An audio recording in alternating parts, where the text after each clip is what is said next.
Eu vou explicar para vocês um pouquinho das leis de Newton. Como vocês já fizeram a pesquisa e responderam aquele questionário anteriormente, agora nós vamos dar sequência só para entender um pouquinho como que funciona. Tudo bem? Bom, as leis de Newton, elas fundamentam a base da mecânica clássica. Essa parte da física que nós estamos estudando no primeiro ano. E essas três leis, elas são capazes de explicar como que funciona o movimento dos corpos.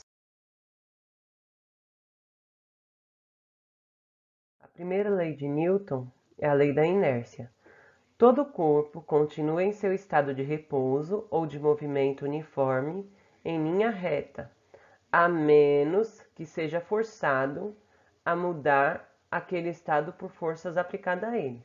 Como vocês podem observar, o carrinho ele está em repouso.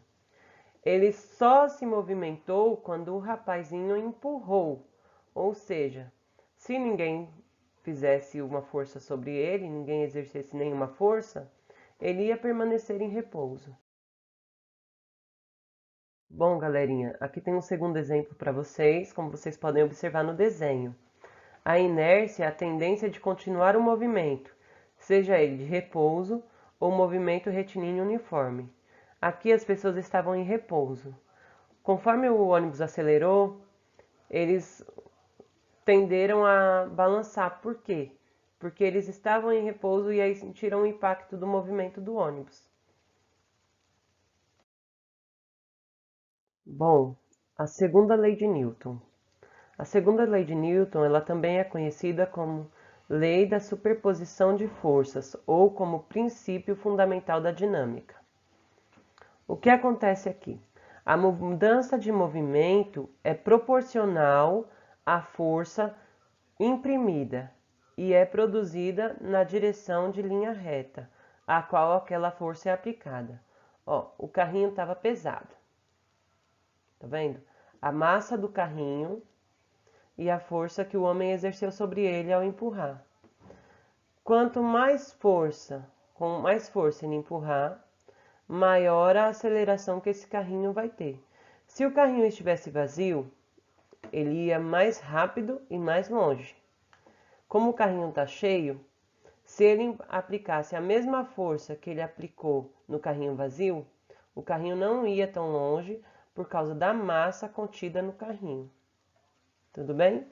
E aí a fórmula para calcular isso, ó, força resultante é a força que ele imprimiu aqui, que esses vetores, essas flechinhas representam, igual a massa vezes a aceleração, tá? Agora como isso aqui funciona? A aceleração produzida sobre um corpo tem a mesma direção e sentido da força resultante. Estão vendo, ó? Essas flechinhas representam a força e a aceleração. E ela é inversamente proporcional à massa. Por quê? Isso significa que se você for empurrado, quanto mais você for empurrado, mais rápido você se moverá. Ou seja, mais rápido vai ser sua aceleração. E quanto maior for sua massa, mais lento você se moverá. Então, inversamente significa que assim, você vai mais rápido se você estiver mais leve, que nem o carrinho vazio. Se você estiver cheio, que nem o carrinho aqui, ó, eu posso acelerar muito, mas a massa vai interferir nesse movimento. Bom, agora vamos ver a terceira lei de Newton. Ação e reação. A toda ação, há sempre uma reação oposta e de igual intensidade. Vamos observar o carrinho aqui, ó.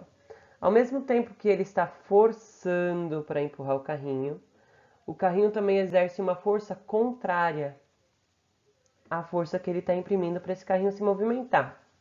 Agora, como isso acontece no nosso dia constantemente? Nós temos ações que nem sempre aceitamos as reações que vamos ter em relação àquilo. Então, para toda ação, eu tenho que esperar uma reação. independente de concordar com ela ou não, tá?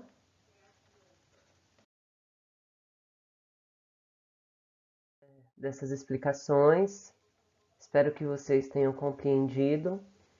Em caso de dúvidas, chamem lá no Whats, mas não esqueçam, juntos nós vamos superar essa fase. Tá difícil para vocês, mas tá difícil para a gente também.